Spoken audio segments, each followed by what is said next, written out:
만나 뵙게 돼서 반갑습니다. 제가 우리 주 목사님 뵙고 참 좋은 분을 만났구나, 그런 생각을 하게 됐고요.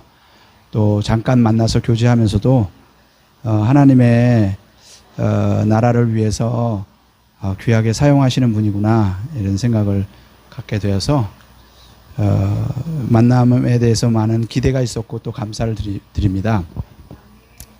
제가 여기 와서 예배하고 싶었던 거는요,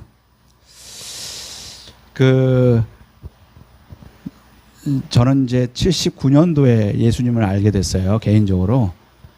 그러면서 하나님과 그전에는 뭐 교회를 다녔지만 아버님이 장로님이었기 때문에 교회를 어렸을 때부터 다닐 수밖에 없었어요. 안 가면 매 맞고 또 용돈도 안 주고 또 아무튼 불이익이 많아가지고 제가 이제 교회를 억지로 다녔는데, 그래서 친구들은 다 교회에 있는데 그래도 교회 가도 예수님을 소개해 주지 않더라고요. 신앙생활 잘하라고, 종교생활 잘하라고 이렇게만 얘기를 해주지 예수님이 너하고 무슨 상관이 있는지 이런 것들을 아무도 얘기 안 해주더라고요. 제가 79년도까지. 근데 79년도에 제 아는 누님이 예수전도단이라고 하는 모임에, 그분이 이제 아주 열심히 다니셨던 분이신데 그분의 삶을 보니까 너무 다른 거예요, 저하고. 그래가지고 저분은 왜 저렇게 다른가라고 질문을 할 때마다 그분은 이제 저를 그 모임으로 인도해 주셨고, 거기서 이제 가니까 계속 예수님을 소개하는데 우리는 죄인이고 또 그 예수님 필요하다 이런 얘기를 계속 하는데 매번 하는 얘기가 제 얘기인 것 같아가지고 한 1년 정도 다니는데 계속 예수님을 영접했어요. 한 10번 이상 예수님 영접하는 그런 시간을 가졌는데, 나중에 그런 시간 속에서 예수님을 이제 인격적으로 더 깊이 알게 됐고, 이제는 예수님 더 이상 영접할 필요가 없구나, 이미 내 안에 계시구나, 이제 이런 걸 알게 됐어요. 그래서 그 이후부터 이제 저의 삶은 그분과 동행하면서 많은 축복을 경험했었고요. 나중에부터 기회가 되면 더 간증할 기회가 됐으면 좋겠고, 저는 이제 오늘 미얀마에 있는 한 형제를 만나러 이제 내려온 거예요. 제가 김재호 교수님이라고 하는 그 교수님이, 제가 2007년부터 그분하고 교제를 하기 시작했는데, 이제 그때 거룩한 세대 기도할 때마다 이제 저는 제 있는 자리에서 늘 기도를 이렇게 열어가는 일들을 했었는데, 지난 4월인가 5월인가 그때 미얀마를 위해서 12시간 기도하던 그때에 김재 교수님이 제일 사람들이 안 들어오고 힘들어하는 시간에 당신이 좀 맡아주세요. 그래가지고 1시부터 3시 그 세션을 제가 맡게 됐고, 그 김재 교수님은 3시부터 그 이후. 그러시군요. 저는 그때 잤어요. 왜냐하면 그때까지 계속 앞에 거를 봐야 돼서. 그런데 이제 그때 11시 때 그 미얀마 형제들이 예배하는 그 시간에 제가 같이 참여하면서 많은 그 도전과 또 하나님의 축복들을 경험했어요. 지금 어려운 시즌인데 하나님이 그 어려운 시즌 가운데서 마치 모세가 태어날 때에 모세를 죽이려고 수많은 아이들을 다 죽였잖아요. 하나님이 이런 사람 때문에 지금 어려움들이 있구나. 지금 미얀마에 많은 다음 세대들이 막 죽어나가는데, 그런데 하나님이 이런 사람들을 준비시켰구나, 이런 생각을 하게 됐어요. 그들이 예배하고 기도하는 내용을 들으면서 정말 보석 같은 사람이구나, 이런 생각을 하게 됐고, 그래서 할 수 있으면 그 사람들을 다니엘처럼 또 요셉처럼 그 민족을 움직이는 그런 일들에 좀 제가 함께 동참하고 동역하고 또 섬길 수 있으면 어떨까라는 생각 때문에 한 지금 3번 계속 내려오는데 그 형제를 못 만났어요. 그때 기도했던 형제. 그래서 오늘 드디어 만나기로 해가지고 내려오는데 저는 이제 강남에 있는 한국 기도의 집이라고 하는 그곳에서 섬기고 있는데 주일날 거기서 예배를 드리는 시간에 저는 내려와야 되잖아요.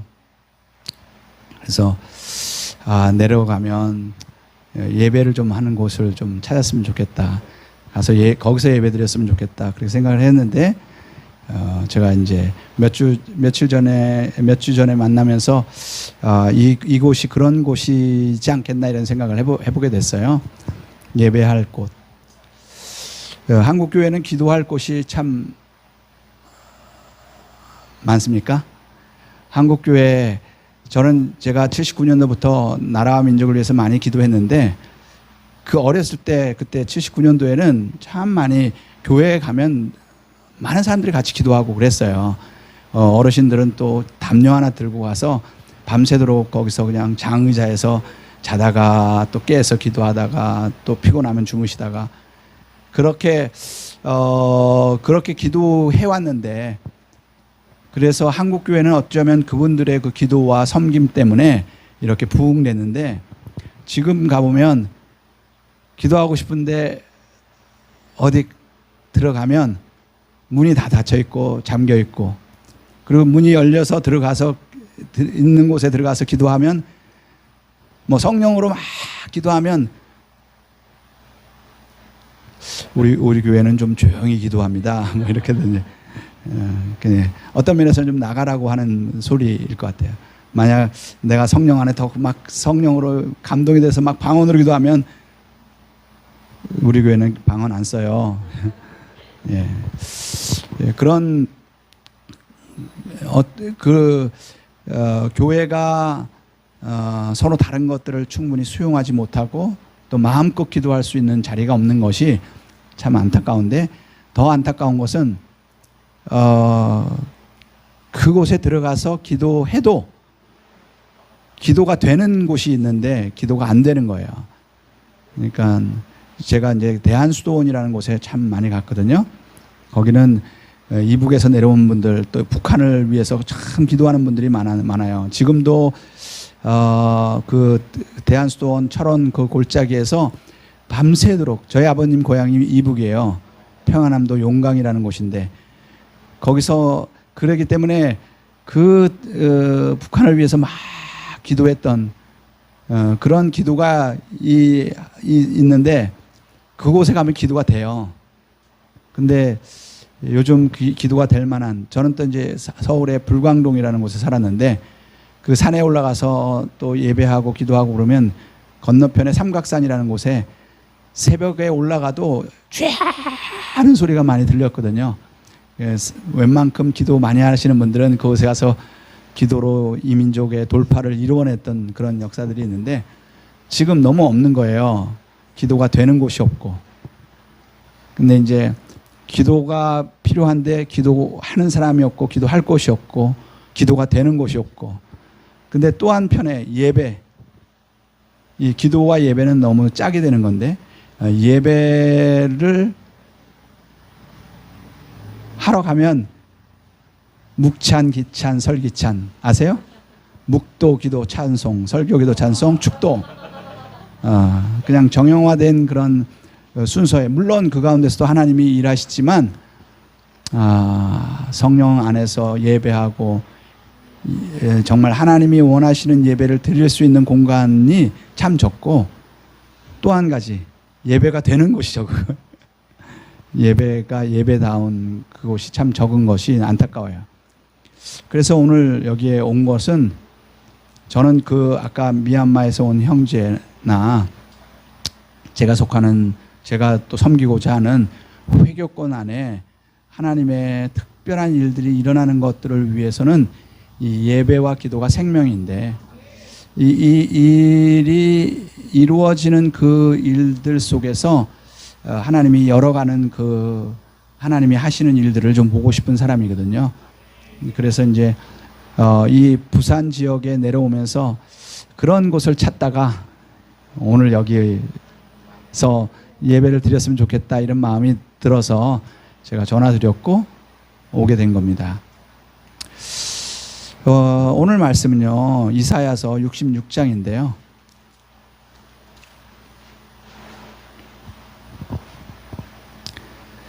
이사야서 66장 1절부터 2절 펴주세요. 우리 제임스 형제님은 한국말 이해되세요? 예, 감사합니다. 한국말 어렵죠? 같이 읽겠습니다. 시작. 여호와께서 이와 같이 말씀하시되 하늘은 나의 보좌여 땅은 나의 발판이니 너희가 나를 위하여 무슨 집을 지으랴? 내가 안식할 처소가 어디랴? 나 여호와가 말하노라. 내 손이 이 모든 것을 지었으므로 그들이 생겼느니라. 무릇 마음이 가난하고 심령에 통회하며 내 말을 듣고 떠는 그 사람은 내가 돌보려니와. 3절 4절도 계속이요. 소를 잡아 드리는 것은 살인함과 다름이 없고 어린 양을 제사로 드리는 것은 개의 목을 꺾음과 같이 다름없으며 하며 예물을 분향하는 것은 우상을 찬송함과 다름이 없이 행하는 그들은 자기의 길을 택하며 그들의 마음은 가증한 것을 기뻐한즉 나 또한 유혹을 그들에게 택하여 주며 그들이 무서워하는 것을 그들에게 임하게 하리니 이는 내가 불러도 대답하는 자가 없으며 내가 말하여도 그들이 듣지 아니하고 오직 나의 목전에서 악을 행하며 내가 기뻐하지 아니하는 것을 택하였음이라 하시니라. 예.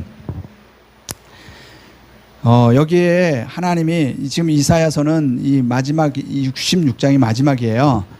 그 마지막 영역에는 아주 중요한 부분들을 마지막에 이렇게 두어서 그걸 좀 하나님의 속내, 하나님의 마음을 좀 이렇게 오픈하는 거거든요. 그런데 여호와께서 이와 같이 말씀하시는데 하늘이 하나님의 보좌고 땅이 그분의 발등상인데, 그러니까 하늘과 땅을 그분이 다 지었는데 그 어떤 곳에서도 가서 쉴 만한 곳이 없다고 이렇게 얘기를 하는 거예요. 그러니까 마치 제가 오늘 가서 어디서 예배드릴까 찾는 것처럼 하나님이 거기 거하시고 싶은 곳, 하나님이 찾으시는 자리, 그런 곳이 어디일까? 그런 곳에서 예배할 때 하나님이 얼마나 엄청난 일을 하냐면 여기 5절 말씀에 여호와의 말씀으로 말하며 떠는 자들아 그의 말씀을 들을지어다 그러면서 나라가 한순간에 생기고 또 민족이 한순간에 변화되는 거, 그런 거 봤냐? 사람이 태어나는 것도 10달이 걸리는데 나라가 새롭게 되는 거 본 적이 없지 않냐? 한순간에. 그렇지만 시온은 구루하는 즉시에 민족이 새롭게 되는 걸 볼 건데, 예, 그런 배경이 있는 건데, 근데 어디도 갈 곳이 없는 이제 그런 상황이라는 거예요. 사실 여기 오면서 이제 저는 이런 자리에 있고 싶은 사람이고 또 이곳이 그런 자리가 되기를 소망하고 또 저도 그런 자리에 함께 동참하며 연대해서 함께 이 땅이 새롭게 되는 것을 보고 싶은 그런 하나님의 꿈이 있는데요. 여기 지금 이 이사야서 요 구절을 이해하려면 이사야 전체를 한번 볼 필요도 있어요. 그런데 한번 보세요. 성경의 장절은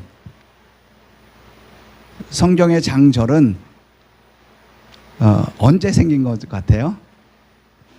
성경이 66장 이게 65장, 64장 이런 장으로 구별하고 절 1절, 2절, 3절 이거 너무나 쉽잖아요, 우리가 찾기가.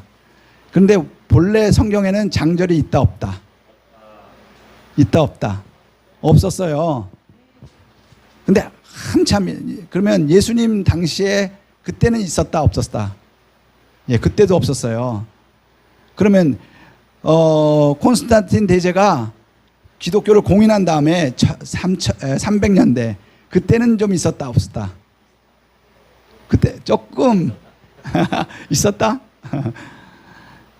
장절이 생긴 거는 1400년대 그때 이 장절이 생긴 거예요.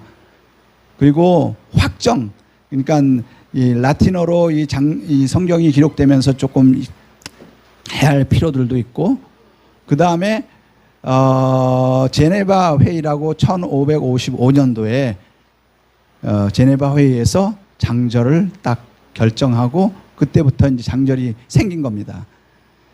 그러면 이 장절이 없는 그것에서 찾으려면 오늘 66장 1절 찾으세요. 그러면 너무 애매하잖아요. 예? 그 끝에서 뭐 이렇게 이제 그런 상황이 되니까.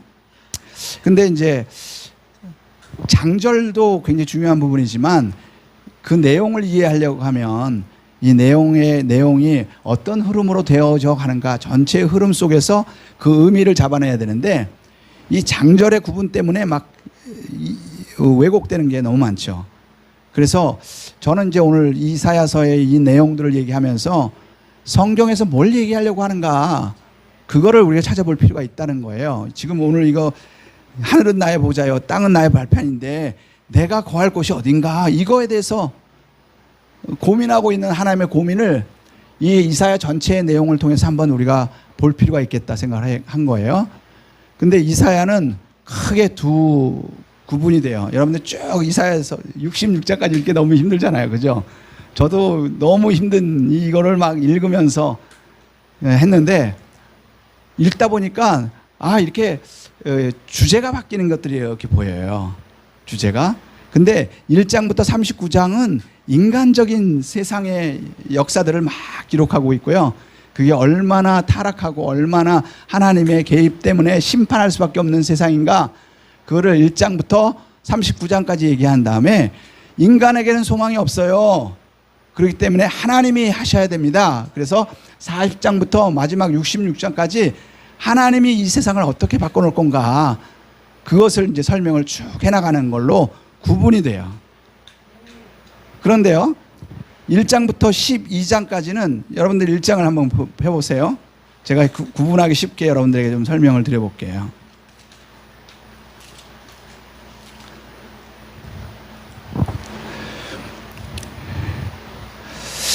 1장 1절부터 보면 유다왕 우시야와 요담왕 아하스와 히스기야 시대, 그 시대라는 거죠. 그 시대 히스기야, 그 시대 아주 탁월한 지도자예요. 그죠? 그 히스기야 때까지 아모스의 아들 이사야가 유다와 예루살렘에 관하여 본 계시다. 이제 상황을 이제 하죠. 근데 하늘이여 들으라, 땅이여 귀를 기울이라, 여호와께서 말씀하시기를 내가 자식을 양육하였거늘 그들이 나를 거역했다. 소는 임자를 알고 나귀는 그 주인의 구유를 알건만은 이스라엘은 알지 못하다. 나의 백성은 깨닫지도 못한다. 슬프다 범죄한 나라요. 이 지금 여기서부터 이렇게 탄식하는 범죄한 나라의 모습들을 이게 어디까지 이어지냐면요 12장까지가 이스라엘이 얼마나 그렇게 심판받을 수밖에 없는 그 상황인지를 12장까지 이스라엘을 주제로 이스라엘 백성들을 주제로 12장까지 계속 이어져 나가고 있는 거예요. 오늘 뭐 자세하게 이렇게 할 수는 없는 거고요. 큰 흐름 속에서 말씀을 나누려고 그러거든요. 그런데 13장은 주제가 바뀌어요. 13장에 가보면요.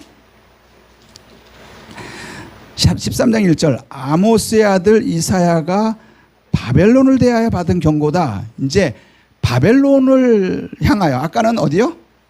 이스라엘을 향하여 얘기했는데 이제는 바벨론을 향하여 얘기해요. 그 다음에요 이 바벨론이 계속 이어져 가지고 14장까지 이어지고 15장 1절 모압에 관한 경고다. 여러분들 그냥 그 나라의 동그라미 치면 이 구분이 되죠. 모압에 관한 경고다. 그 다음에 17장 다메섹에 관한 경고다. 그 다음에 슬프다 구수의 땅 18장 구수의 강 건너편 날개치는 구수에 대한 19장은 애굽에 관한 경고다. 그 다음에 21장 그 나라 하지만 해변 21장의 해변 광야. 그 다음에 22장 1절 환상의 골짜기에 관한 경고다. 그 다음에 23장 두로에 관한 경고다. 그러면서 24장 보라 여호와께서 땅을 공허하게 하고 황폐하게. 그러니까 이스라엘과 그 주변 나라들에 대해서 하나님이 막 심판한다 지금 막 이런 얘기를 쭉 써가는 거예요. 이해가 되시죠? 그런데 그 심판하시는 하나님이 어떤 분인가를 쭉 얘기하면서 마지막 인간에게는 소망이 없다라고 말하는 그 마지막 부분에 등장하는 인물이 누구냐면 누군지 아세요? 마지막 부분 그거는 35장 36장부터예요.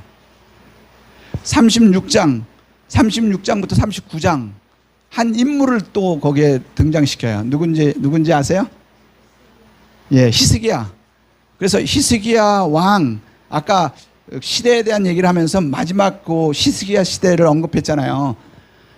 그러니까 히스기야에 대한 얘기를 하고 그 히스기야가 그 시대에 굉장한 리더십이었지만 그 히스기야의 연약함을 가지고 마무리를 지어요. 그 연약함이 뭐냐면 어떤 연약함이에요? 그가 굉장한 그 하나님의 기도의 사람이었잖아요. 그래서 자기 생명도 연장하고 또 그 자기를 공격해오는 이스라엘을 어떻게 하나님의 방법으로 다 했는데 마지막 그 장면은 무슨 장면으로 마무리를 짓냐면요. 자기 창고를 열어서 사람들에게 창고를 자랑하는 모습으로 그러면서 하나님이 그것을 심판하는 그냥 이렇게 주제를 쭉 놓고 보면 이스라엘부터 주변 나라들 그리고 그 시대에 가장 탁월한 사람 히스기야까지 인간에게는 소망이 있다 없다. 인간에게는 소망이 없다. 이런 말로 결국은 이 이사야서의 전반부는 그렇게 진행되는 것을 보아요. 그러니까 아무리 훌륭한 사람이라 할지라도 그에게는 약점이 있고 이 약점은 굉장한 치명적인 약점이 되는 거죠.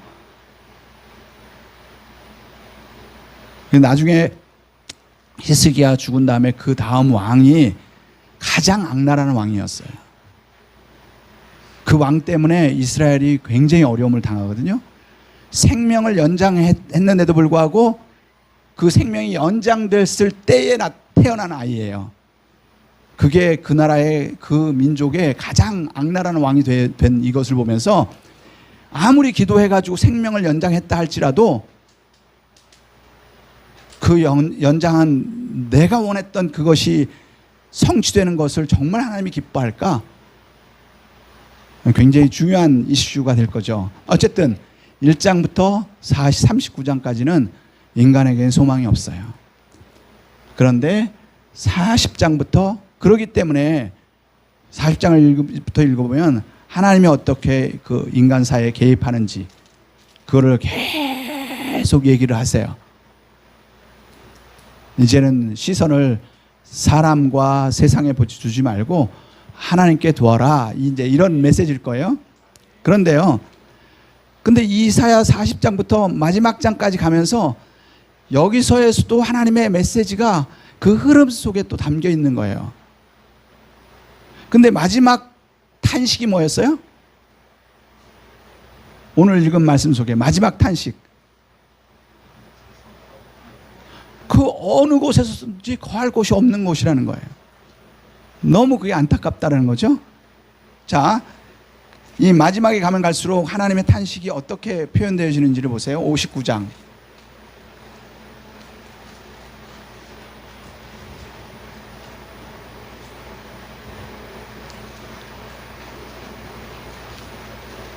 (59장)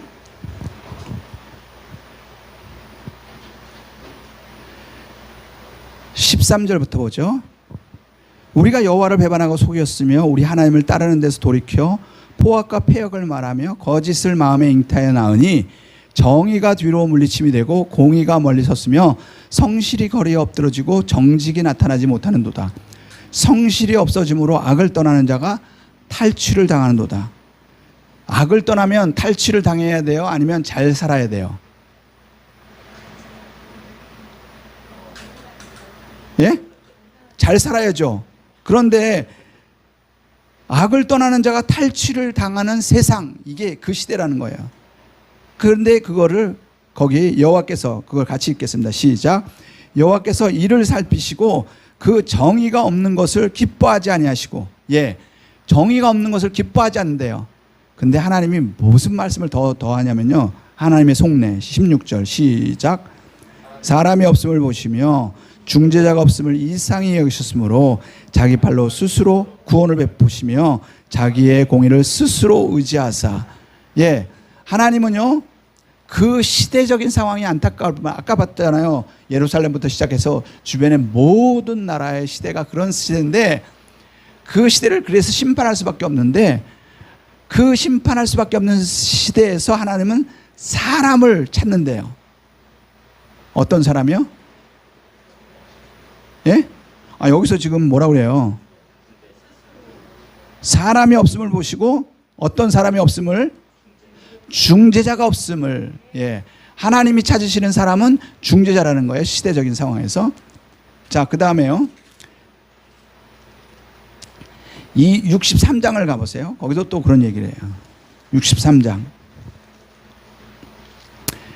1절부터 에돔에서 오는 이 누구며 붉은 옷을 입고 보스라에서 오는 이 누구냐? 그는 그의 화려한 의복 큰 능력으로 걷는 이가 누구냐? 그는 나니 공의를 말하는 이요 구원하는 능력을 가진 이니라. 어찌하여 내 의복이 붉으며 내 옷이 포도즙 틀을 밟는 자 같느냐? 만민 가운데 나와 함께하는 자가 없이 내가 홀로 포도즙 틀을 밟았는데, 내가 노함으로 말미암아 무리를 밟았고 분함으로 말미암아 짓밟았으므로 그들의 선열이 내 옷에 다 튀었다. 그 시대를 하나님이 바라보면서 포도즙 틀을 밟는 것처럼 그렇게 묘사하고 있어요. 이스라엘이 포도를 수확해 가지고 포도즙 틀을 밟아서 그것을 포도주로 만드는. 그런데 그거 왜 그렇다는 거예요? 하나님이 이스라엘을 심판할 수밖에 없는 상황에서 그냥 사람을 그렇게 짓밟으니까 그 피가 자기 옷에 다 튀었다는 거예요. 그만큼 심판을 엄중히 하시는 하나님이시라고, 시대가 그렇게 악해 있다고 이렇게 얘기하는데, 하나님은 사람을 찾는데 거기서도. 자, 4절, 5절, 6절 시작. 내가 본즉 도와주는 자도 없고 붙들어 주는 자도 없으므로 이상하게 여겨 내 팔이 나를 구원하고 내 분이 나를 붙들었습니다. 내가 노함으로 말미암아 만민을 밟았으며 내가 분함으로 말미암아 그들을 취하게 하고 그들의 선열을 땅에 쏟아지게 하였느니라. 예, 거기에 그 시대적인 상황을 한마디로 포도즙 틀을 밟아서 그렇게 으깨는 것처럼 심판할 수밖에 없는 그런 시대라고 하는데, 그 상황에서 하나님은 사람을 찾는데요. 어떤 사람? 아니, 여기서 지금 뭐라 그래요? 여기서 어떤 사람? 도와주는 사람, 붙들어주는 사람. 누구를요? 누구를 도와줘요? 하나님을 도와주는 사람, 하나님을 붙들어주는 사람. 하나님이 능력이 없어서 도움이 필요해요? 하나님이 힘이 딸려서 너무 세상에서 할 일이 많으셔가지고 사람의 도움이 필요합니까? 이게 하나님의 방법이 있기 때문에 그래요. 62장을 가보세요.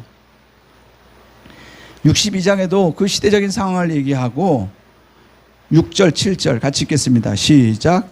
예루살렘이여, 내가 너희 성벽 위에 파수꾼을 세우고 그들로 하여금 주야로 계속 잠잠하지 않게 하였느니라. 너희 여호와로 기억하시게 하는 자들아, 너희는 쉬지 말며 또 여호와께서 예루살렘을 세워 세상에서 찬송받게 하시기까지 그로 쉬지 못하시게 하라.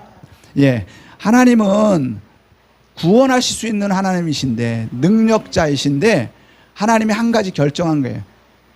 62장 1절부터 5절까지 하나님이 인간을 구원하는 걸 얼마나 즐거워하는지, 뷸라다, 헵시바다, 내가 너무 기뻐한다, 여호와의 열심히 이 일을 이루신다, 막 이렇게 얘기하는데, 하나님이 내 열심으로 이 일을 하겠다 이렇게 얘기했지만, 사실 그렇게 스스로 할 수 있음에도 불구하고 한 가지 결정한 것은 뭐냐면, 사람에 의해서 조종당하기로 결정하신 거예요.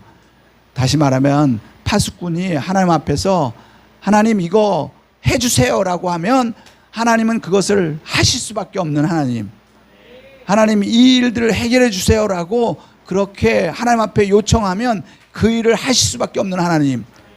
그래서 그런 일들을 할 수 있는 사람을 뭐라고 표현했어요? 여기서는 파수꾼, 또 중재자, 또 도와주는 자, 그 일을 실제적으로 했던 사람이 64장이에요. 64장 1절부터 4절 같이 읽겠습니다. 시작.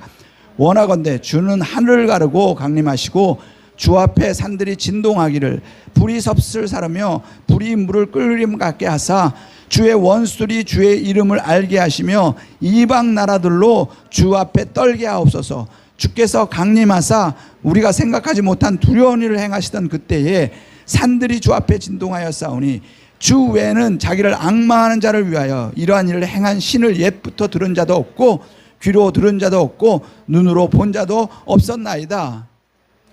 예, 여기서 지금 이걸 그 앞에서 하나님은 사람을 찾으신다고 하고 그런 사람들의 필요들을 쭉 나열했잖아요. 지금 마지막 이 이사야 마지막서에 가면 갈수록 왜 이런 얘기를 마지막에 그렇게 반복적으로 다양한 모습으로 이렇게 얘기하는 거예요? 하나님의 속내는 그런 사람이 일어나는 걸 보기를 원하고 그런 사람을 찾는데 여기에 중재자 단어가 단수이겠어요? 복수이겠어요? 단수. 도와주는 자, 붙들어주는 자, 단수이겠어요? 복수이겠어요? 예? 단수. 단수라면 몇 명이에요? 한 명. 다시 말하면 그 시대를 봤는데 한 명도 없다는 거예요.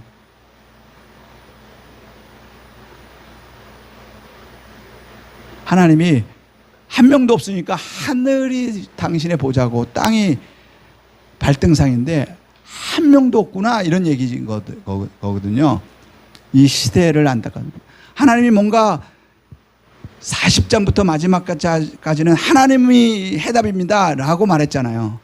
하나님이 해답인데 하나님이 결정한 한 가지 사실은 뭐냐면 그 일을 스스로 하기보다 사람들과 함께 하기를 원하고 하나님이 하나님의 능력을 그들 통해서 나타나기를 원하시는 구약 성경에 반복되는 사이클 아세요? 반복되는 사이클 뭐예요? 죄 짓고 회개하고 회개 안 하면 심판에 다시 돌이키게 하고 다시 돌아왔으면 축복하고 회복시키고 근데요 이 터닝 포인트 이렇게 돌아가는 터닝 포인트를 줌인 해 들어가 보세요. 그러면 거기에 공통점이 있다는 거 아세요? 예?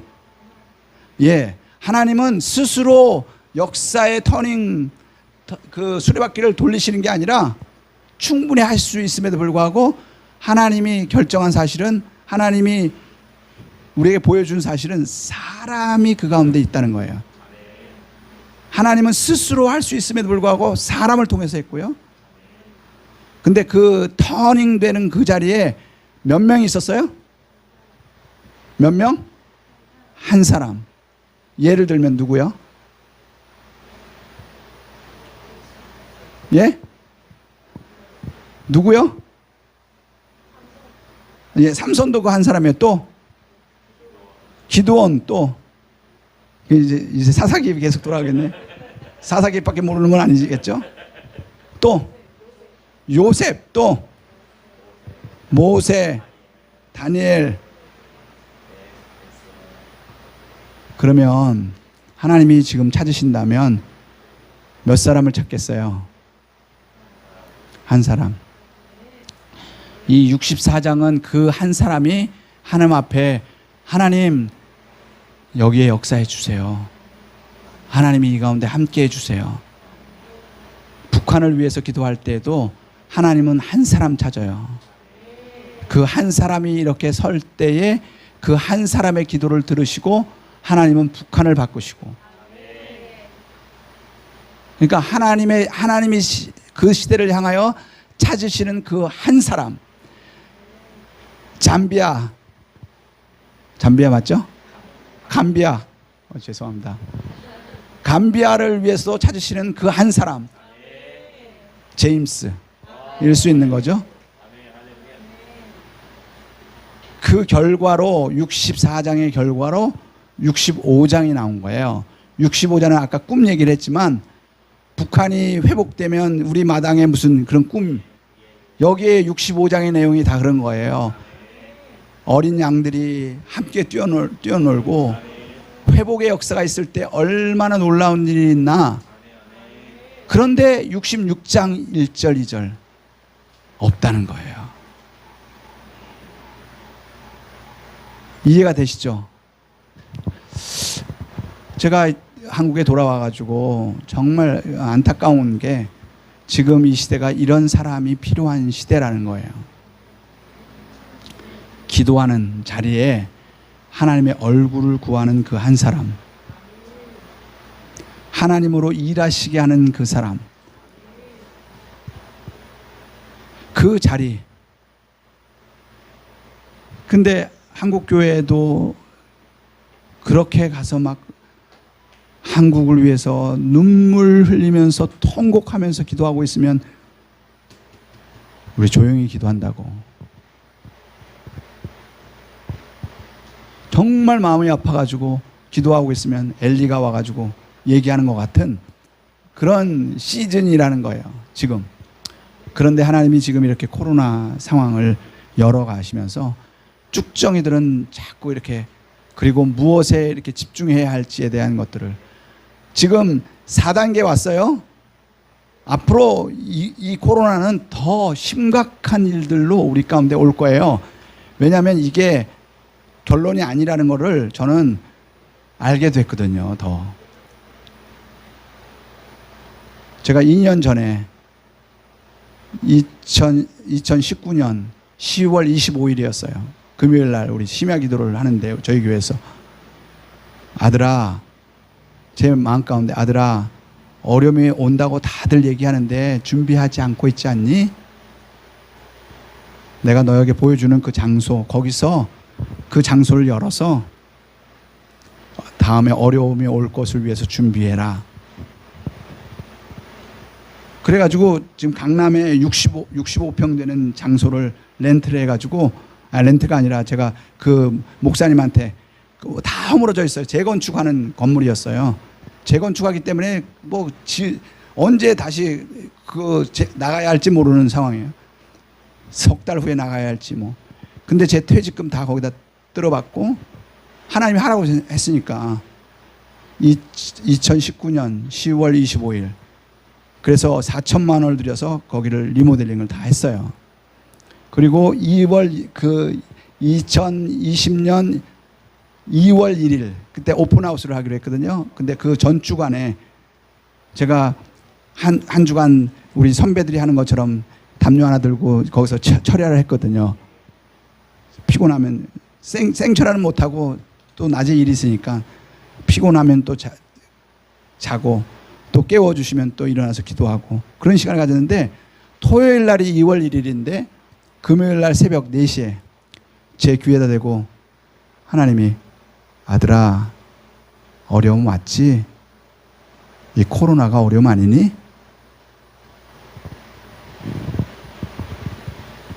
2019년 10월 25일은 코로나 오기 전이에요. 12월 달에 왔으니까. 그리고 2월 1일 날 우리가 그걸 오픈해가지고 다음 세대의 독수리들을 훈련시키는, 요셉 같은, 다니엘 같은 사람들을 훈련시키는 그런 프로그램을 하려고 준비했는데, 그날 오픈하우스 하기 전날 바로 하나님이 저에게 어려움이 왔지 않니? 앞으로 일어날 일들은 더 큰 어려움으로 우리 가운데 다가올 텐데 여기서 그 시대에 맞는 사람들을 훈련시켜라.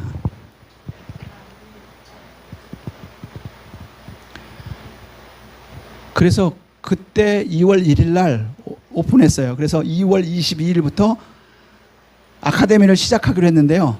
재밌는 거는 바로 전주간에 그 건물이 4층 건물인데 3층에 유증상자가 왔다 갔다는 거예요. 그래가지고 우리 그 교회는 그때부터 온라인으로 갔는데, 당신이 우리 교회 그 건물 제일 앞에 있는데 당신이 거기서 확진자가 나오면 우리 교회는 다 문을 닫아야 되니까 거기서 하지 마세요. 우리 온라인 하는데 거기도. 근데 우리는 온라인 준비가 안 돼 있는 상황인데 제가 하나님 앞에 다시 질문했어요. 하나님, 해야 돼요? 말아야 돼요? 질문하니까 하나님이 뭐라고 그랬냐면요. 아들아,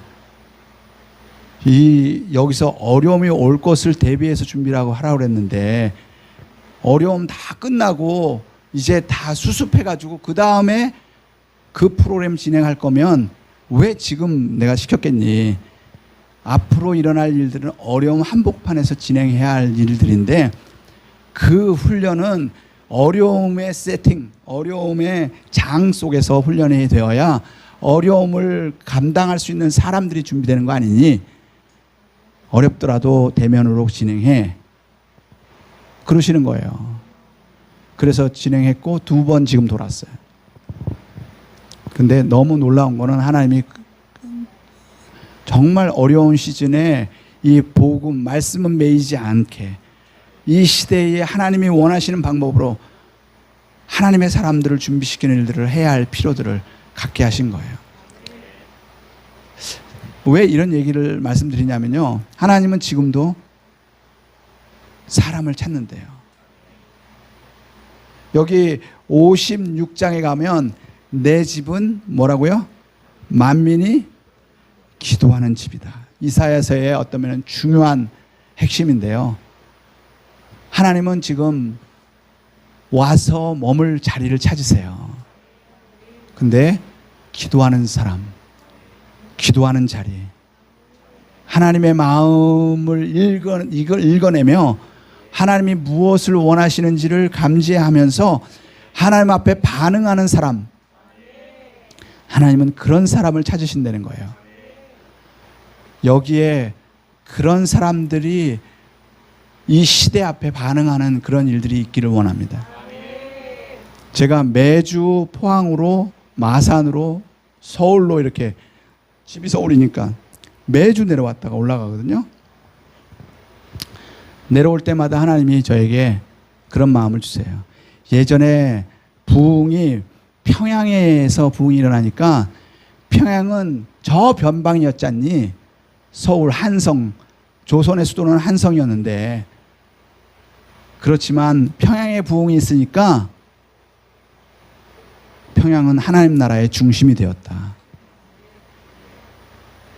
근데요, 여기 내려올 때 지금은 평양이 우상의 김일성 신상이 거기에 떡 버티 있고 시실이 거기에 부흥이 있던 자리, 그 길선주 장로님이 회개하고 그 교회가 지금은 김일성의 시체가 있는 자리가 되었고, 김일성 우상이 거기에 딱 버티고 있는 자리인데, 이제는 하나님이 원하시는 자리를 찾는다는 거예요. 그 북한이 이렇게 밀고 내려와 가지고 지금 완전히 이 나라를 다 집어삼킬 때, 그때 마지막 자리가 어딘 줄 아냐고. 어디예요? 낙동강, 포항에서부터 마산의 이 선, 이게 최후 방어전 선이었고요. 부산에서 초량교회에서 이승만 대통령이 이 나라가 지금 위기에 처했으니까 모든 지도자는 거기서 모여서 기도해 주세요. 3일 금식한 후에 인천 상륙작전과 반전의 역사가 진행됐는데, 여기 올 때마다 하나님이 그런 마음을 주세요. 이제 새로운 반전의, 영적인 반전의 꿈을 꾸는 사람들이 여기에서 일어났으면 좋겠다. 그것을 감당할 수 있는, 저는 이 포항, 마산, 부산 여기를 지금 그러기 때문에 이렇게 내려오는 것을 아까워하지 않아요. 제일 지금 어려운, 여러분 다 어렵잖아요. 어려운 시즌에 제일 쉽게 결정하는 게 선교비를 결정하는 거예요. 그 선교사들 눈에 안 보이니까, 우리 교회가 지금 어려우니까. 그럼에도 불구하고 매주 이렇게 내려와야 할 때 하나님이 그 모든 것을 다 채우실 수 있는 하나님이시다. 하나님은 이곳에서 반전의, 부흥의 새로운 반전의 역사를, 만약에 이곳에서 부흥이 일어난다면 이곳은 하나님의 나라의 중심이 될 거고, 여기서부터 지금 어려운 한국 이 교회의 현실을 새롭게 반전할 수 있는 반전의 드라마가, 부흥의 반전의 역사가 여기에서 지금 이런 사람을 찾는, 하나님이 찾으시는 그 사람의 현장에 있는 사람을 하나님은 지금 찾으신다. 제가 그런 이유로 2005년 하반기부터 지금까지 포항과 마산을 줄기차게 내려왔어요. 근데 요번에 동지를 발견했어. 창신대학교에서 열심히 또 그런 예배를 드리고 기도하시는 어떤 분을 만났어요. 거기도 있더라고, 그런 사람이. 예, 주모 목사라고. 그래서 제가 거기서 예배 드리는데 참 격려를 받고, 하나님 이런 기도가 얼마나 중요한가. 예, 이거 하나. 그래서 에스겔서 말씀을 보면요, 에스겔서 37장에 성전 문지방에서 물이 나와서 그것이 닿는 곳마다 생명을 살리는 역사가 있다 그랬잖아요. 그게 마지막 환상이에요, 에스겔서에. 그 환상을 딱 마감한 다음에 47장 13절부터 48장까지 내용은 뭐냐면 땅 분배하는 내용이 딱 나와요. 땅을 다 분배해 놓고 그 다음에 마지막 선언이 뭔지 아세요? 에스겔서 48장 마지막 9절. 여호와 삼마. 여호와 삼마의 뜻은 뭐예요? 여호와께서 여기 계시다. 하나님이 여러분들의 삶 한복판에 생명수가 흘러가게끔 그 물 근원이 되기를 원하시는 분이세요. 여기에서 우리가 이렇게 예배하고 기도하면서 하나님의 임재를 경험하고 그 음성을 듣고 순종하면서, 순종으로 말미암아 물이 차오르기 시작하면서 발목에서 무릎으로 허리에서 그것이 흘러넘치면 여러분들이 나아가서 예배하는 그 자리에서 하나님의 사람들이 생명을 얻고 치유와 회복을 경험할 거예요. 그런 일들이, 이런 자리, 지금 기도의 자리, 중재하는 자리, 파수하는 자리, 이게 한 영역이라는 거죠. 그런데요, 제가 또 한 군데를 좀 여러분들에게 소개하려고 그래요. 이 한 영역 외에 또 한 영역. 한 영역은 하나님 앞에 중재하고, 하나님 앞에 중보하고, 하나님의 얼굴을 구하고 하나님으로 일하시게 하는 일들을 했다면, 두 번째 영역은 하나님으로 싸우시게 하는 영역이에요. 하나님으로 싸우시게 하는 영역. 제가 2004년도 말에, 이제 그 전까지는 제가 침례교단의 선교부에서 총무로 일했고, 지구촌 교회 이동훈 목사님에서 선교 담당, 중보기도 사역 담당했고, 중국 사람들을 빼와서 훈련시켜서 보내는 일들을 했어요. 그래서 한 20년 여기 한국에서 선교에 대해서 지도자로서 어떤 역할을 했고요. 이제는 제 단독 사역을 해야 할 시점이 왔어요. 2004년도. 그래서 하나님, 내가 단독 사역을 해야 되는데 나에게는 돈이 없어요. 돈 주시겠어요? 약속 주세요. 돈에 대한 약속. 하나님이 모든 걸 책임지시겠다고. 그리고 그때 쓰나미가 2004년 12월에 했는데, 쓰나미가 와서 완전히 아시아를 뒤엎었잖아요. 그게 저에게 쓰나미 같은 일들에 대한 내 사역을 하나님 그렇게 기름 붓고 역사하시겠다라고 하는 그런 확신을 주세요. 그러면 내가 단독 사역 하겠습니다. 그랬더니 그 기도 제목을 가지고 제가 대한수도원에 올라갔어요. 대한수도원에. 거기서 금식하면서 일주일 보내는데, 밤에 저한테 아들아, 은도 내 것이고 금도 내 것이야 그러시는 거예요. 그래서 은도 내 것이고 금도 내 것이라는 말이 어디 나왔나 성경을 찾아보니까 학개서에 나와 있더라고요. 근데 하나님이 은도 내 것이요 금도 내 것인데 은이나 금으로 집을 짓지 말고 학개서 2장 8절에서는 은도 내 것이요 금도 내 것인데 학개서 1장 8절에서 뭐라 그러냐면 너는 산에 올라가서 나무를 가져다가 내 집을 지어라. 이렇게 말하는 거예요. 산에 올라가서 나무를 가져다 내 집을 지으래. 그러면 거기 2장 1절부터 그 다음에 거기 한번 읽어보죠. 학개서.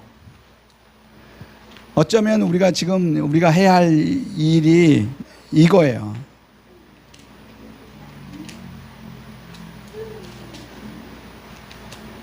학개서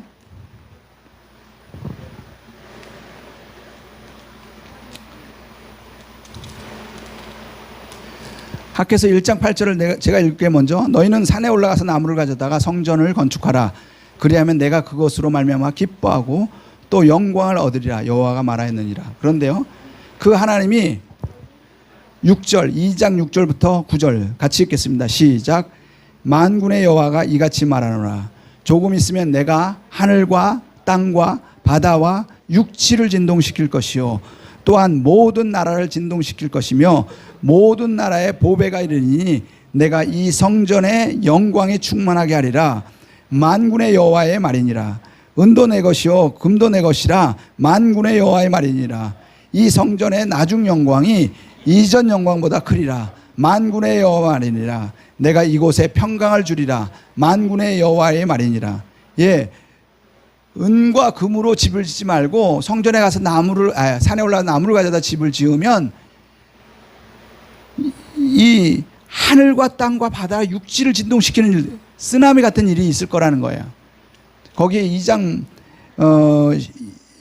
21절 보세요. 2장 21절. 너는 유다 총독 스룹바벨에게 말하여 이르라. 내가 하늘과 땅을 진동시킬 것이요 여러 왕국들의 보좌를 엎을 것이요 여러 나라의 세력을 멸할 것이요 그 병거들과 그 탄자들을 엎드러뜨리니 그 말과 그 탄자가 각각 그 동료의 칼에 엎드러지리라. 만군의 여호와가 말하노라. 스알데아를 내 종 스룹바벨아, 여호와가 말하노라. 그날에 내가 너를 세우고 너를 인장으로 삼았으니 이는 내가 너를 택하였습니다. 만군의 여호와의 말이니라. 예, 지금 이 전쟁의 용어예요. 전쟁 용어. 군사들이 한순간에, 너를 쳐들어오는 군사들이 한순간에 쓰나미처럼 그렇게 엎어지는 것들을 보게 될 거라는 거예요. 뭐 하면요? 뭐 하면 이런 일이 있을 거라고요? 뭐 하면요? 학개서가 뭐 하라는 얘기예요. 학개서. 성전을 건축하라는 거죠. 뭘로? 나무를 가져다가. 어쩌면 여러분들도 여기서 새롭게 개척하고 2년 됐다 그랬다고 들었어요. 재료를 뭘로 할 건가? 뽀대나는 일, 아름다운 거, 뭐 화려한 조명, 뭐 물론 여기서 예배 때문에 이렇게 하는 거이지만 정말 하나님의 재료로, 하나님이 공급해 주시는 재료로 하나님이 원하시는 그러한 일들이 되어질 때 하나님이 직접 행하시는 것을 보게 될 거라는 거예요. 예전에 있던 것보다 저는 정말 오늘 이 두 번째 주제, 이 내용들이 여기서 회복되면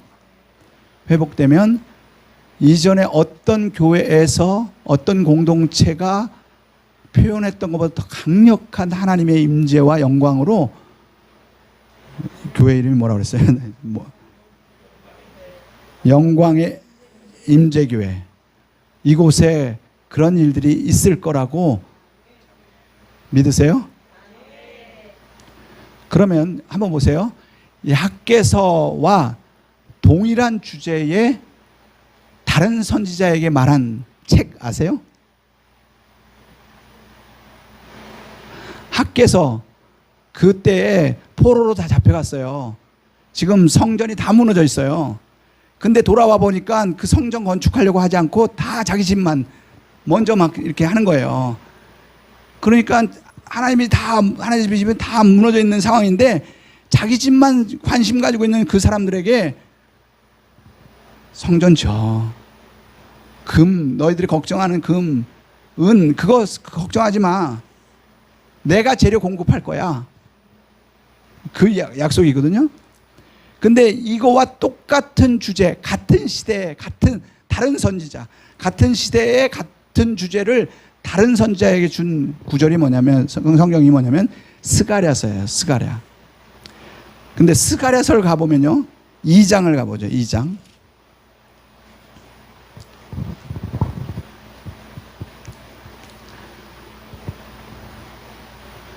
2장 4절 5절 같이 읽겠습니다. 시작. 이르되 너는 달려가서 그 소년에게 말하여 이르기를. 예, 계속.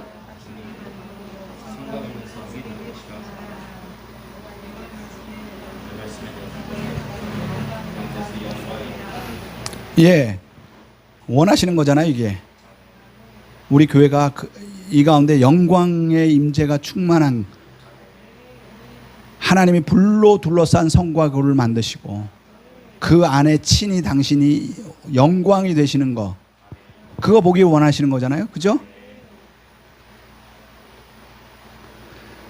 8절 같이 읽겠습니다. 시작.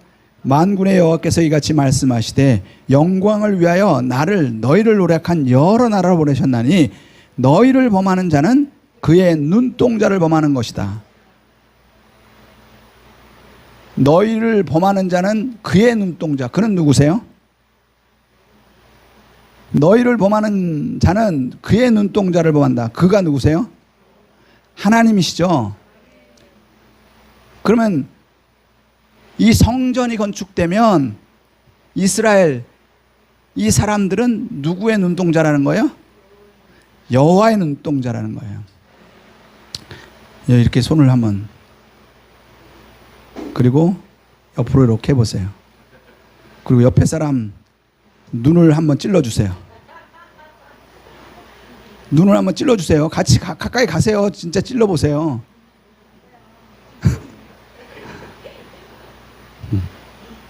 찔릴 수 있어요? 왜요? 눈은 너무 예민하기 때문에 보호하려는 본능이 있잖아요. 근데 하나님이 우리를 향하여 너는 내 눈동자라는 거예요. 그리고 그걸 위해서 영광으로 그 한복판에 있고 불로 둘러싼 그 영광이 될 거라는 거예요. 이런 일이 이 공동체 안에 일어나는 게 경험하고 싶으세요? 그런 현장에 있고 싶으세요? 그러면 그게 실제로 이루어지려고 한다면 무엇이 필요한가요? 그게 10절부터 13절 같이 읽겠습니다. 2장 10절부터 13절 시작. 여호와의 말씀에 시온에 따라 노래하고 기뻐하라. 이는 내가 와서 네 가운데 머물 것임이라. 그날에 많은 나라가 여호와께 속하여 내 백성이 될 것이요 나는 내 가운데 머물리라. 내가 만군의 여호와께서 나를 내게 보내신 줄 알리라. 여호와께서 장차 유다를 거룩한 땅에서 자기 소유를 삼으시고 다시 예루살렘을 택하시리니 모든 육체가 여호와 앞에서 잠잠할 것은 여호와께서 그의 거룩한 처소에서 일어나심이라 하라 하더라. 예, 지금 이것은 우리를 눈동자 같다고 얘기하시면서 약속 주신 거잖아요. 그런데 그들에게 요구하는 거예요. 약속으로 계속 내가 갈 거다, 너희와 함께 할 거다, 계속 반복적으로 얘기하잖아요. 지금 너희는 내 백성이 될 것이고 나는 너희 하나님이 될 것이다. 그런데 그 하나님이 우리에게 요구하는 게 있어요. 그런 자리에서 우리가 할 건 뭐다?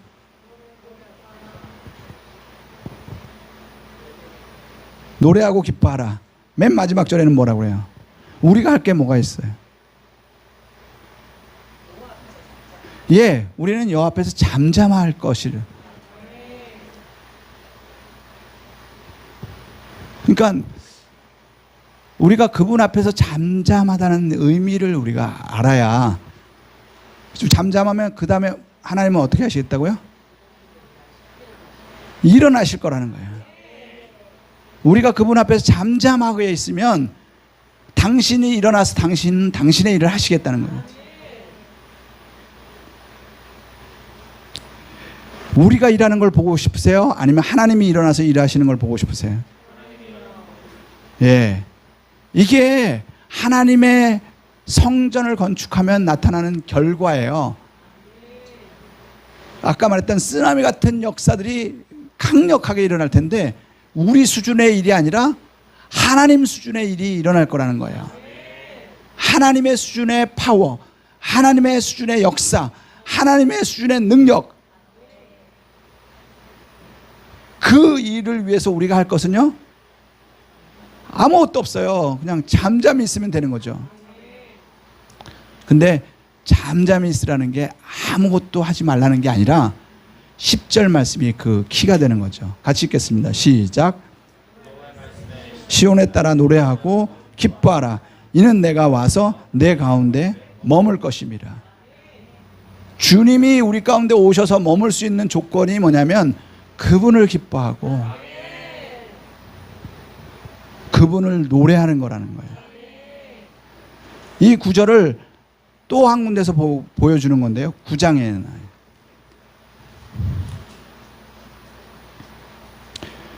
9장 9절. 시온에 따라 크게 기뻐할지어다. 예루살렘에 따라 즐거이 부를지어다. 보라, 내 왕이 내게 임하시나니 그는 공의로우시며 구원을 베푸시며 겸손하여서 나귀를 타시나니 나의 작은 것, 나귀의 작은 것 곧 나귀 새끼니라. 아까 2장 10절에 나온 그 구절 반복해서 여기서 받아오죠. 기뻐하고 즐거워하는데 그러면 그분이 임하셔서 나귀를 타신다는 거예요. 나귀도 나귀가 아니라 나귀 새끼. 옆에 계신 분 축복하겠습니다. 당신은 나귀 새끼입니다.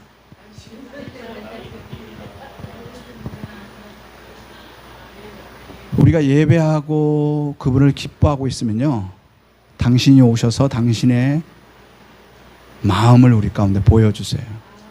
예배가 예배다우면, 예배가 살아있으면, 예배가 생명이 있으면 그냥 임재 앞에 머물고 아무것도 하는 것 같지 않고 잠잠히 그분을 높이고 있는데 그 예배의 임재에 가득하게 들어가면 내 안에 하나님이 말씀하시고 나에게 그 시점에서 주시고자 하는 음성이 들리기 시작하는 거예요. 그럴 때 주님은 우리에게 요구하세요.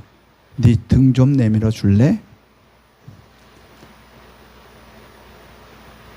그러면 나는 그냥 내 등만 내밀면 되는 거예요. 그러면 일어나서 당신은 당신의 일을 하세요. 누구를 통해서? 나를 통해서. 그게 10절부터 14절 같이 읽겠습니다. 시작.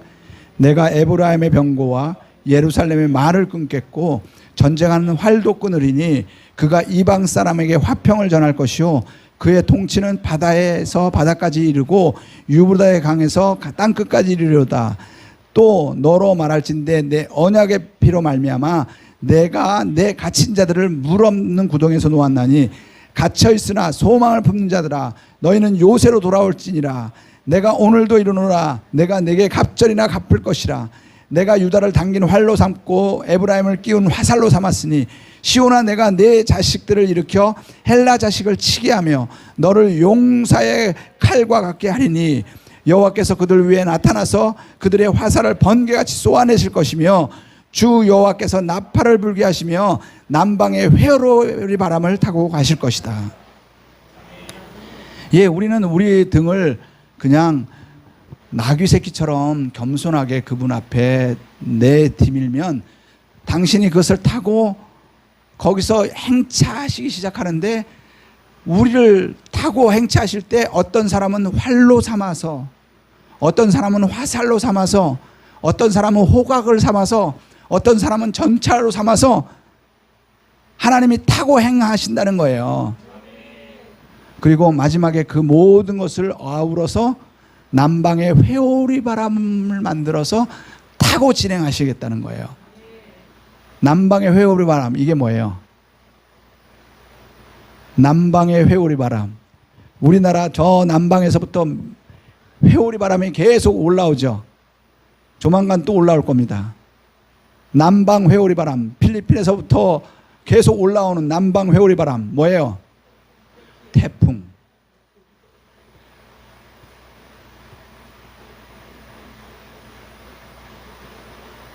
하나님은요 우리 레벨의 어떤 일들을 하기를 원하시는 게 아니라요 부흥이라는 게 그런 겁니다. 당신의 레벨에서 우리는 그분 앞에서 예배하고 기도하고 임재 앞에 머물고 있는데 당신이 일어나서 그래, 이 일은 내가 했어.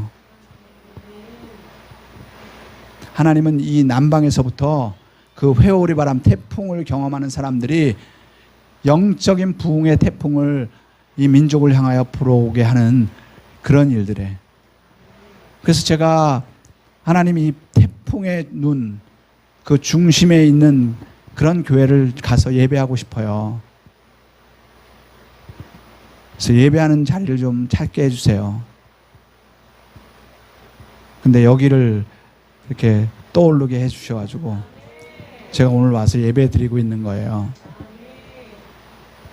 여러분들을 뭐 이렇게 그 광주리 비행기 태우려는 게 아니라요, 여러분들을 태풍 태우고, 하나님은 이곳에서 새로운 바람을 일으키시기를 원하시고 그 일들을 행하시기를 원하시는 하나님의 계획이 있다라는 생각을 하게 됩니다. 지금 이 기둥이 두 군데 있어요. 이 9장의 기둥, 2장의 기둥. 우리는 뭐 하기를 원하세요? 예배하기를 원하시죠. 그분을 기뻐하고 그분을 즐거워하기를 원하는 이 두 기둥을 세워놓고 그 사이에 두 인물을 거기에 두셨어요. 두 인물. 3장은 여호수아라고 하는 인물이에요. 4장은 스룹바벨이라고 하는 인물이세요. 4장은 누구냐? 스룹바벨 총독이었어요. 일터 현장에서 총리로서 그 역할을 하는 사람. 근데 여호수아는 제사장이에요. 영적인 일들을 감당하는 사람이에요. 근데 사도와 선지자의 터 위에 교회가 서는 것처럼 그리스도의 몸이라고 하는 공동체, 이게 진짜 교회죠. 성전을 건축하기를 원하시는. 다윗의 장막이 회복되어지면 하나님이 이 장막, 이 마지막 시대의 엔타임에 여호수아와 스룹바벨이 함께 그분의 호각, 그분의 콜링, 그분의 요청 앞에 그냥 나는 등을 내밀면서 그분 앞에 순종하고 있는데 그 모든 것을 다 어우러서 하나님이 이 마지막 시대에 맞는 강력한 태풍을 일으키시기를 원하고 강력한 부흥을 일으키시기를 원하시는 게 하나님의 방법이라는 거예요. 그런 일을 하고 있으면 10장에 넘어가면 무슨 일이 있냐면 거기에 모퉁이 돌이 나오기도 하고 준마가 나오기도 하고 다양한 하나님의 다음 세대에 하나님의 군사들이 일어날 거예요. 그들로 말미암아 시대가 새롭게 되는 건데, 이 여호수아와 스룹바벨은 총독이고 여호수아가 제사장이라고 그랬는데요. 6장 13절.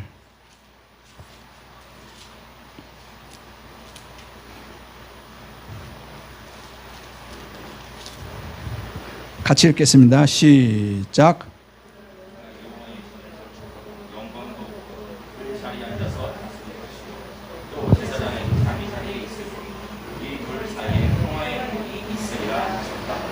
예, 그가 여호와의 전을 건축하고 영광도 얻어 그 자리에 앉아서 다스릴 것이요 또 제사장이 그 자리에 있으리니. 그는 누구예요? 그러면 여기 누가 전을 건축했어요? 스룹바벨이 전을 건축했어요. 그래서 그가 그 위에 앉아가지고 진짜 다스리는 일을 해요. 그런데 여호수아가 그 뒤에서 배경이 되어주는 거죠. 근데 그 둘 사이에 뭐가 있어요? 그 둘 사이에 뭐라고요? 평화의 은원이 있다. 이 평화의 은원을 평화의 은원 되게 하시는 건 뭐냐면 그리스도가 머리가 돼서 그것이 그리스도의 인도하심에 따라 한 마음과 한 영이 되었을 때 나타나는 축복이거든요.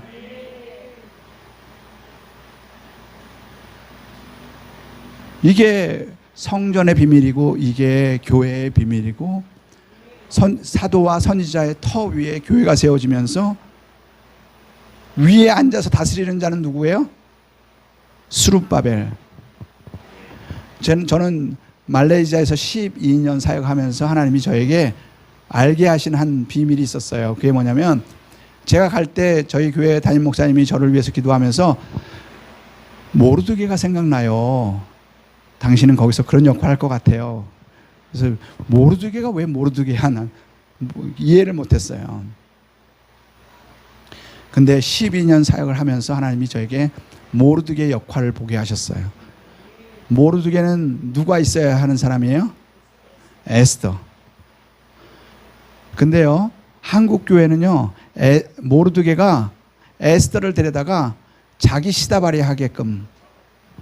그러니까 에스더를 데려다가 모르드게는 어디 있었어요? 성전 문에 앉아가지고 어떤 일들이 진행되나 그걸 하나님의 뜻을 분별하잖아요.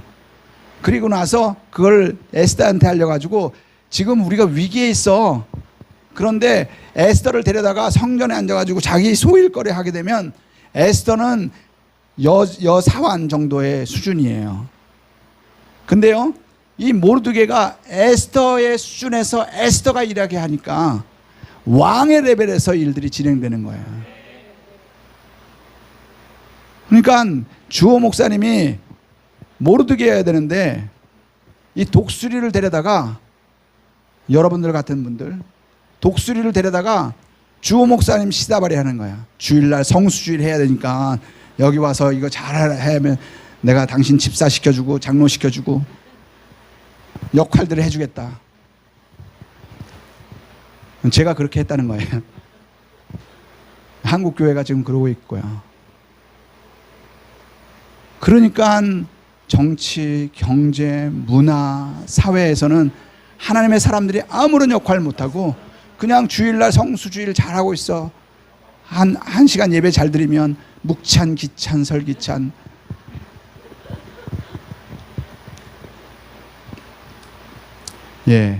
예배가 회복되어지면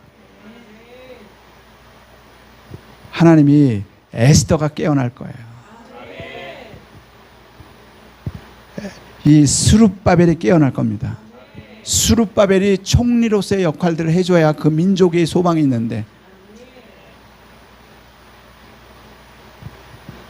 그래서 제가 오늘 그 미얀마 형제를 만나려고 하는 이유도 그가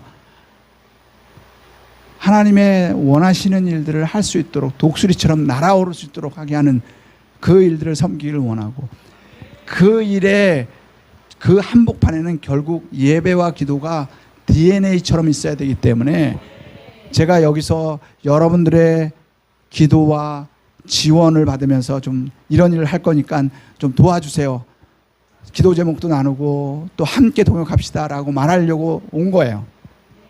그리고 그 자리에서 예배하고 싶어서.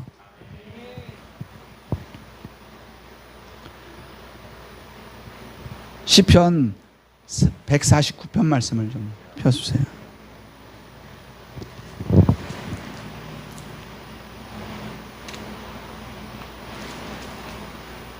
시편 149편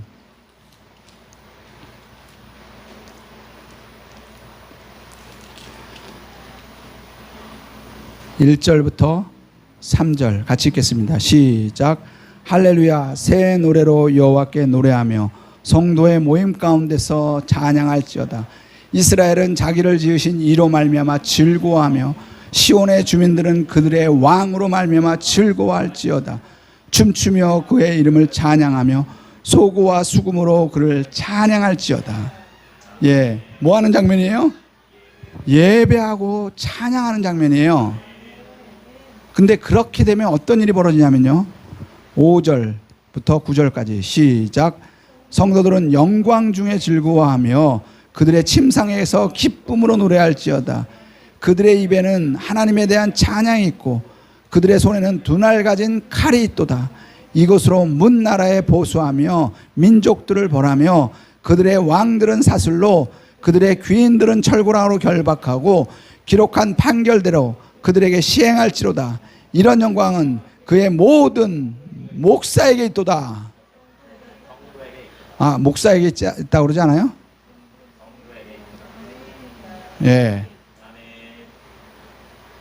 이제 한국 교회는 이게 목사에게 있는 거라고만 생각해서 목사한테 와가지고 기도해달라고만 하지, 여러분들 안에 있는 이 두 날 가진 칼을 사용하지 않는,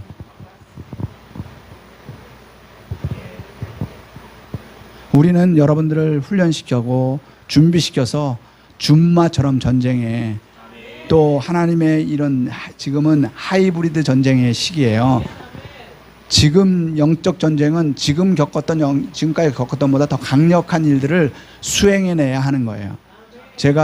저는 이글스 네스트 네트워크라고 하는 그러한 비즈니스 에스 미션, 일터 현장에서, 그들의 삶의 현장에서 독수리처럼 날아오르는, 하나님이 그것을 보게 하셨던 때에는 마지막 엔타임의 전쟁, 영적 전쟁은 독수리들이 날아올라야 된다는 거예요. 요셉 같은 사람, 다니엘 같은 사람이 날라오서, 스룹바벨 같은 사람이 날라올라서 고공비행을 하고 있으면 지금까지 하고 있는 많은 선교가 그들과 함께 연동이 돼가지고 마지막을 마무리한다는 거예요. 그런데 지금 많은 경우에 이 고공비행해야 할 독수리들을 닭장에 가둬놓고 모이주면서 교회 안에서만 일하도록 하게 하는, 이 민족의 운명은 누가 좌우하는 거예요? 아니요. 이 민족의 운명을 좌우할 사람을 찾는다 그랬잖아요. 몇 명? 그럼 이 민족은 누구에게 책임이 있는 거예요?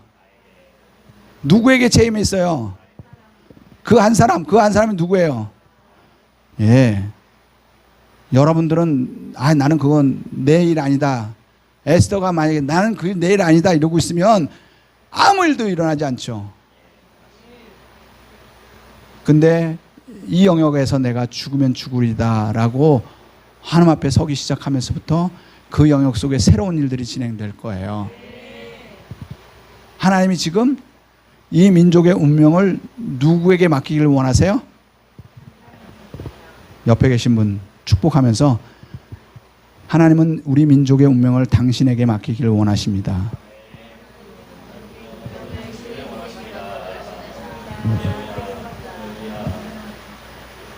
다시 한번 옆에 계신 분한테, 당신이 무너지면 이 민족은 소망 없습니다. 우리 저 형제 북한 축복하겠습니다. 하세요.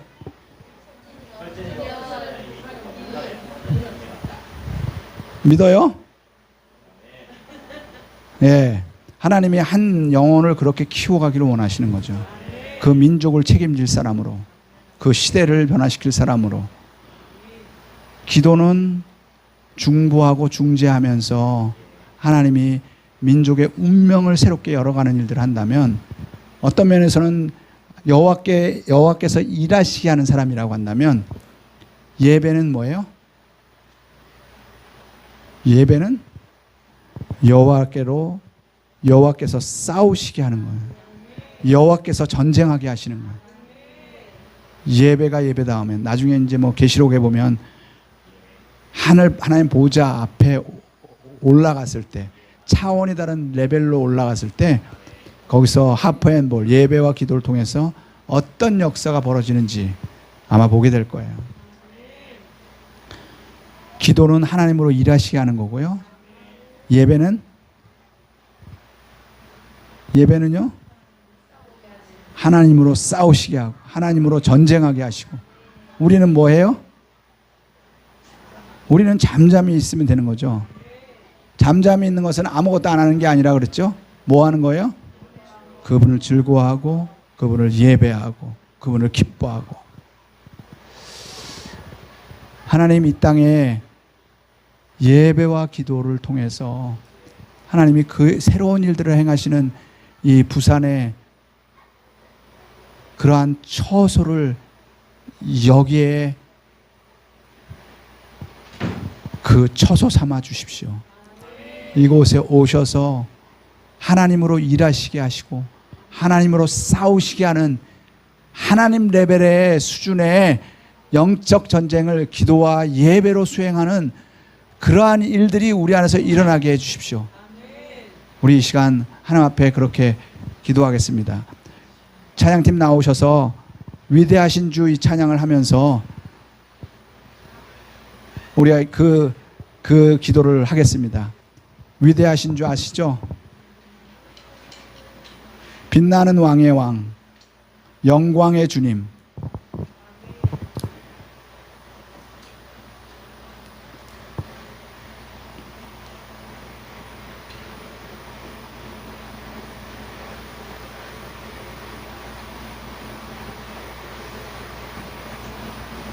이 시간 그 찬양을 같이 부르시면서 우리가 예배와 기도로 하나님 이 부산에서 새로운 일들을 시작해 주십시오.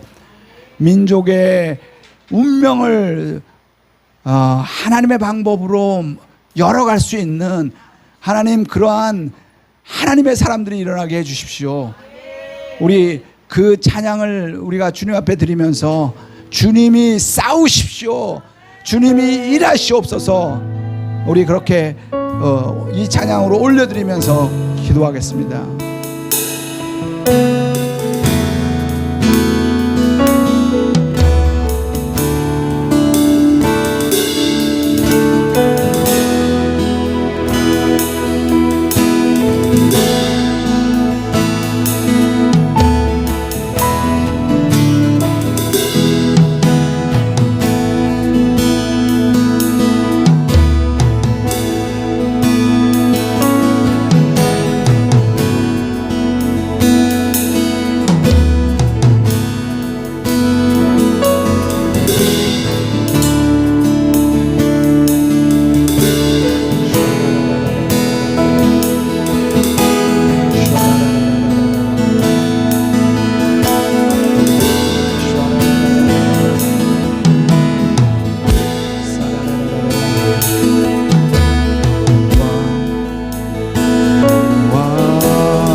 온 땅 기뻐하라, 온 땅 기뻐하라. 광채에 옷 입고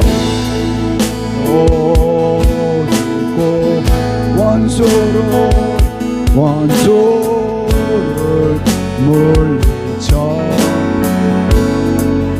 저 원수는 떠내, 저 원수는 떠내. 다시 한번 빛나는 왕의 왕, 빛나는 왕의 왕, 영광의 주님, 영광의 주님. 온 땅 기뻐하라, 온 땅 기뻐하라, 온 땅 기뻐. 광채에 옷 입고 개의 옷 입고 어두운 물리쳐, 어두운 물리쳐 저 원수는 떠내, 원수는 떠내, 저 원수는 떠내. 위대하신 주, 위대하신 주, 찬양의 위대하신 주, 모두 알게 되리라.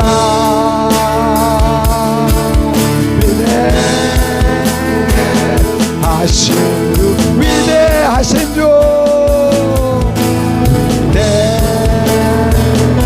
위대하신 주, 찬양의 위대하신 주, 모두 알게 되리라. 위대하신 주, 모든 이름이, 모든 이름이 뛰어나신, 뛰어나신 다 찬양해. 위대하신 주 다시 한번 모든 이름에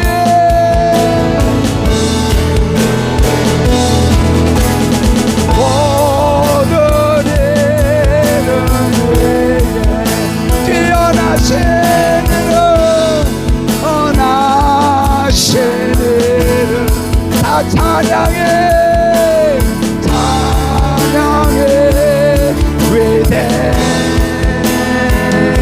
위대하신 주 위대하신 주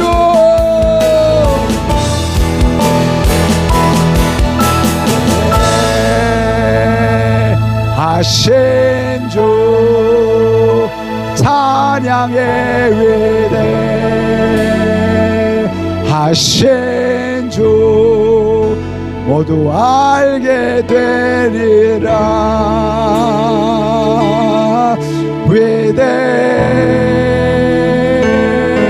위대하신 주. 아까 에스겔서의 마지막 환상에 대한 이야기를 나눴습니다. 마지막 환상은 성전 문지방에서부터 생명의 샘물이 흘러나와서 그것이 닿는 곳마다 그 땅을 살리고 그 영역을 살리면서 그 마지막 선포가 여호와 삼마, 여호와께서 여기 계신다 이렇게 했는데, 하나님 그 성전 이곳에서 흘러나오는 이 성전 문지방에서 나오는 물이 내 삶의 발목과 무릎과 허리를 차올라서 내가 그 위에 헤엄치며 성령께서 이끄시는 대로 내가 하나님께 순종하며 가는 곳곳마다 살리는 새로운 역사가 있게 해주십시오. 여호와께서 나의 삶의 한복판에 계시는 여호와 삼마가 여기 있습니다. 나의 삶 속에 그 하나님의 선포, 하나님의 역사가 있습니다. 하나님 그러한 삶으로 내가 바뀌기를 원합니다. 우리 그렇게 주여 한번 외치고 기도하겠습니다. 주여.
이렇게 기도하겠습니다. 하나님 제게 에스더의 영성을 깨워주십시오. 하나님 제게 스룹바벨의 영성을 깨워주십시오. 하나님 저에게는 제 역할, 독특한 역할이 있는데 어떤 사람은 활, 어떤 사람은 화살, 내가 에스더가 되지 않는다 하더라도 내게 주어진 한 역할들에 하나님께서 그 역할을 충실하게 감당하면 그 모든 것을 다 엮어서 당신은 태풍을 만드실 것입니다. 하나님 나의 에스더됨을 깨워주십시오. 나의 스룹바벨됨을 깨워주십시오. 나의 다니엘됨을 깨워주십시오. 내가 주님 앞에 부르심을 따라 바르게 반응할 수 있도록 하나님이 역사해 주십시오. 주여 한번 외치고 또 기도하겠습니다. 주여.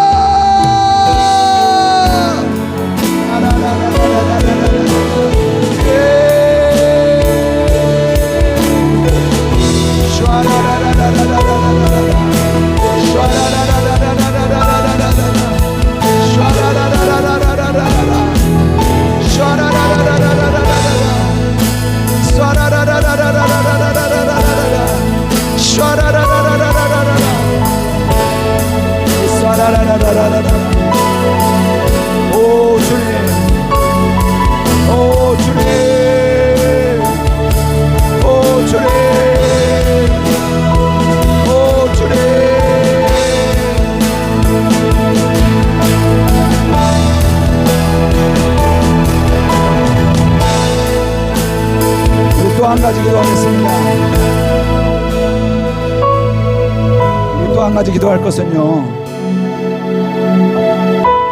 우리가 낙이 새끼인데 나는 내가 낙이 새끼라는 건 너무 만족하지 않아요.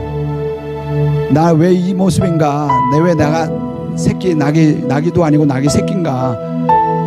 그런 것 때문에 낙심하고 절망할 필요가 없는데도 내가 지금까지 나의 삶 속에서 나의 현실 때문에, 나의 상황 때문에, 나의 비참함, 나의 초라함 때문에 늘 낙심하고 절망했었는데, 나 같은 낙이 새끼를 왕이 타시면, 나 같은 사람 속에 왕이 임재하시고 그분이 일어나서 당신의 일을 행하시면, 내가 스룹바벨처럼, 내가 에스더처럼 하나님이 내 수준과 내 레벨을 넘어서 당신의 레벨로 우리를 이끄시며 역사하실 것입니다. 하나님, 이 나귀 새끼 신드롬을 깨뜨려 주시고 내 안에 왕 되신 예수님, 나의 왕이 되어 주십시오. 나의 삶의 주관자가 되셔서 당신의 레벨로 나를 높여 주십시오. 우리 그렇게 주여 한번 외치고 또 기도하겠습니다. 주여!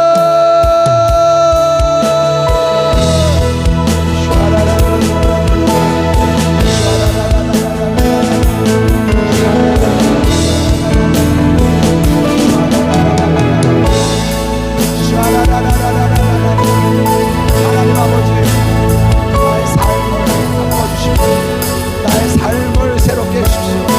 하나님, 우리의 삶을 변화시켜주십시오. 주님이 원하시는 그런 일을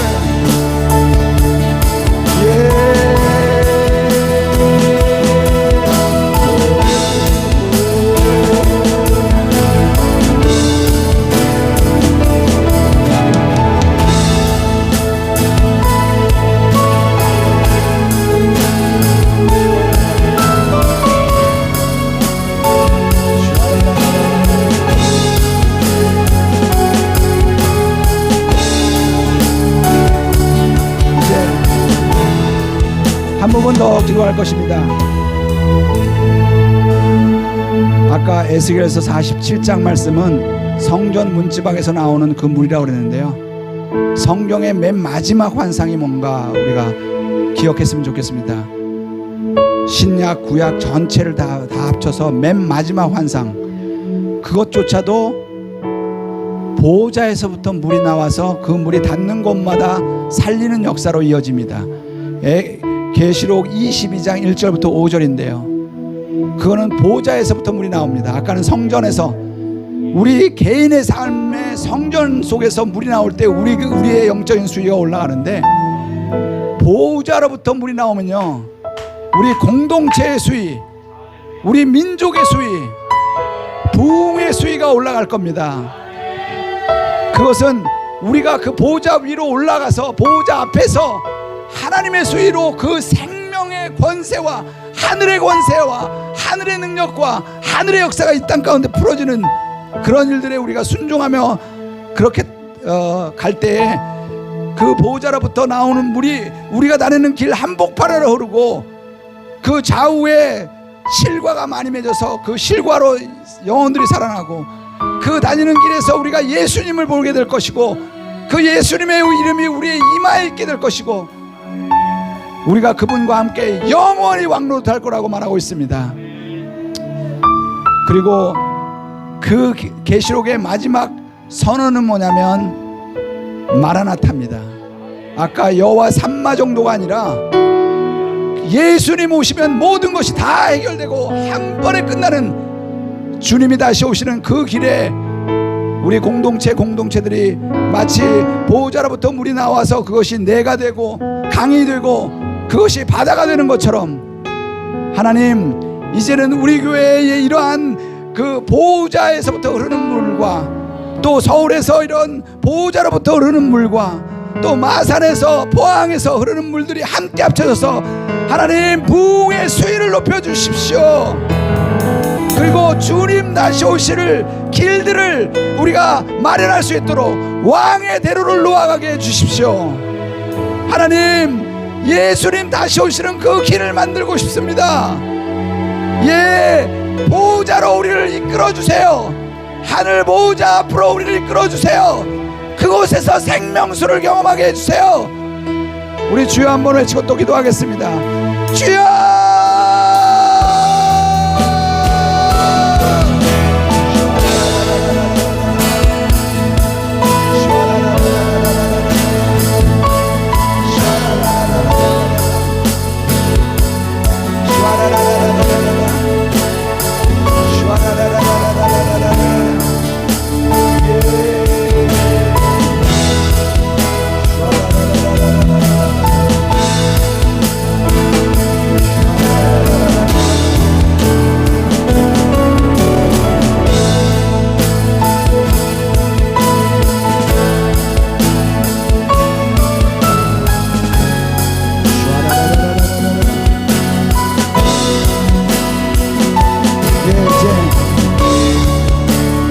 마무리하겠습니다.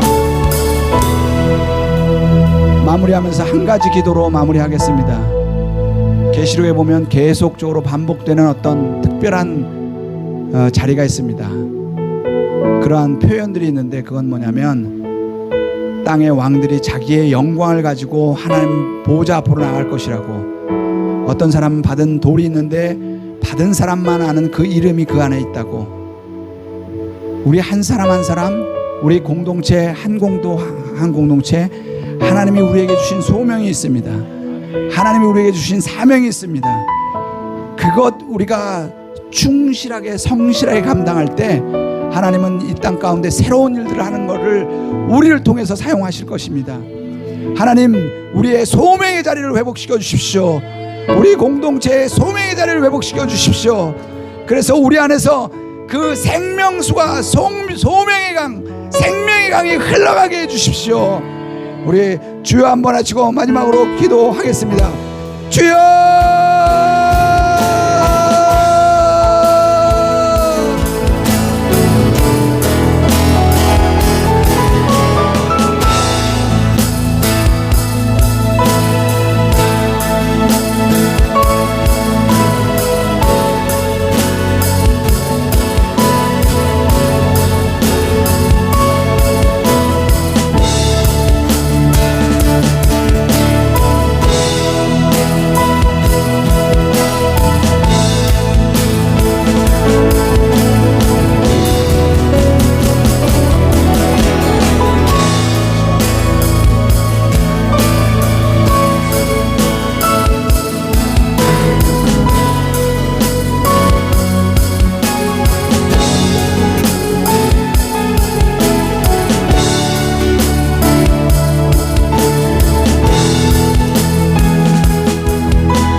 그 성은 해나 달의 비침이 쓸데없으니 이는 하나님의 영광이 비치고 어린 양이 그 등불이 되심이라. 만국이 그 빛 가운데로 다니고 땅의 왕들이 자기 영광을 가지고 그리로 들어가리라. 낮에 성문들을 도무지 닫지 아니하리니 거기에는 밤이 없음이라. 사람들이 만국의 영광과 존귀를 가지고 그리로 들어가겠고 무엇이든지 속된 것이나 가증한 일 또는 거짓말하는 자는 결코 그리로 들어가지 못하되 오직 어린 양의 생명책에 기록된 자들만 들어가리라. 하나님, 우리가 어린 양의 생명책에 기록된 자인 것을 인해 감사합니다. 하나님, 우리가 생명을 받았사오니 이 생명을 가진 우리가 하나님이 우리에게 허락하신 만국의 영광을 소유하게 하시고 땅의 왕들이 자기의 영광을 가지고 그분 안에 들어가서 그분과 더불어 영원히 왕노릇하는 하나님, 우리의 신분들을 그렇게 왕의 자녀로 왕권을 행사하는 하나님의 사람들로 우리를 삼아주신 것 감사합니다. 하나님, 이 공동체가 또 우리 각자의 삶이 왕권을 행사하는 왕같은 제사장으로서 우리가 쓰임받을 수 있도록 도와주시고, 하나님, 우리가 주님 앞에 반응하면서 주님이 원하시는 그 길을 따라갈 때마다 하나님, 우리를 통해서 왕의 대로가 놓여지게 해 주옵소서. 주님 다시 오실 길이 준비되어지는 그러한 길을 닦을 수 있도록 도와주십시오. 하나님, 그러한 일들에 우리를 사용해 주시고 이 교회를 사용해 주시기를 간절히 원합니다. 지금은 우리 주 예수 그리스도의 은혜와 우리를 사랑하시는 아버지의 크신 사랑과 성령의 교통하심이 예배와 기도의 하프앤볼에 하나님의 임재 앞에 머물러서 기도로 하나님으로 일하시게 하시고 예배로 하나님으로 싸우시게 하며 하나님의 나라가 이 땅 가운데 임하게 하시는 그 일에 귀하게 사용되어지기를 예수님의 존귀한 이름 받들어 간절히 축원하옵나이다. 아멘.